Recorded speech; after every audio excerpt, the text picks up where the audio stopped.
CM Revanth Reddy ఎన్నికల ముందు రజనీకాంత్, ఎన్నికల తర్వాత గజనీకాంత్ గా మారారని మాజీ మంత్రి ఎమ్మెల్యే హరీష్ రావు విమర్శించారు.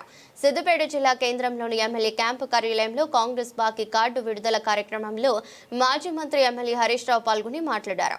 అందరికీ దసరా పండుగ శుభాకాంక్షలు తెలిపారు. కాంగ్రెస్ చేతిలో అన్ని వర్గాలు మోసపోయాయని విమర్శించారు. రాహుల్ గాంధీ ఇచ్చిన హామీలు నెరవేర్చకుండా ఇప్పుడు తెలంగాణ ముఖం కూడా చూడడం లేదన్నారు. ప్రతి ఇంటికి వచ్చి ఈ కార్డు ఇచ్చి ఆ ఇంట్లో అందరికీ అర్థమయ్యేటట్టు చెప్తా.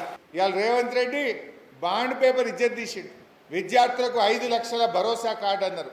ఒక్క విద్యార్థి కన్నా ఇచ్చినవా? నీ పాలన 2 ఏళ్ళు అవుతుంది. ఒక్క విద్యార్థి కన్నా విద్యార్థి భరోసా కార్డు వచ్చిందా? 2 లక్షల ఉద్యోగాలు ఇస్తా, మొదటి ఏడాదిలోనే ఇస్తా అన్నాడు. 5,000 ఇచ్చినవా నీ ముఖానికి? కేసీఆర్ నోటిఫికేషన్ ఇచ్చి, కేసీఆర్ పరీక్ష పెట్టి, కేసీఆర్ రిజల్ట్ ఇస్తే కాగితాలు పంచినవు గంతే 50,000 మందికి. నువ్వు ఇచ్చిన ఉద్యోగం ఏది?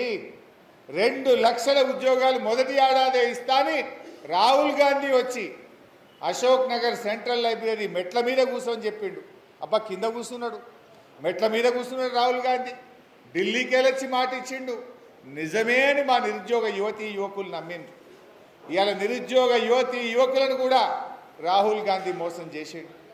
ప్రియాంక గాంధీ మన హుస్నాబాద్కి వచ్చి ఏం చెప్పింది?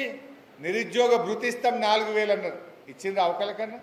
అయితే ఆ మోసాలను వివరించే కార్డు వాళ్ళు కూడా గిసంటి కార్డే కొట్టినప్పుడు కాంగ్రెస్ పార్టీ ప్రజలకు ఎంతెంత బాకీ పడ్డదో వివరించే కార్డు. ఈ కార్డు ఏమైతే రేపు పంచాయతీరాజ్ ఎన్నికల్లో ఇంటింటికి ముడితే కాంగ్రెస్ పార్టీకి ఉరుతాడైపోతుంది బిడ్డ. 4,000 పింఛన్ ఇచ్చినాక రా, బాకీ పడ్డ 44,000 ఇచ్చినాక రా, రైతుకు బాకీ పడ్డ 75,000 ఇచ్చినాక రా, వికలాంగులకు 6,000 పింఛన్ ఇచ్చినాక రా, నిరుద్యోగ యువకులు 2 లక్షల ఉద్యోగాలు ఇచ్చినాక నా ఓటు అడుగు అని గల్లా పట్టుకొని అడిగే విధంగా ప్రజలను చైతన్యవంతం చేయాలి. బీఆర్ఎస్ పార్టీ శ్రేణులు అందరికందరం మహిళా నాయకురాలను, మహిళల్ని కూడా వెంట పెట్టుకొని ఇంటింటికి పోయి ఈ బాకీ కార్డు రేపు ఒక్కటే రోజు, రేపు ఉదయం నుంచి రాత్రి వరకు ప్రతి ఇంటికి ముట్టాలి. ఏం చెప్పిండు రేవంత్ రెడ్డి?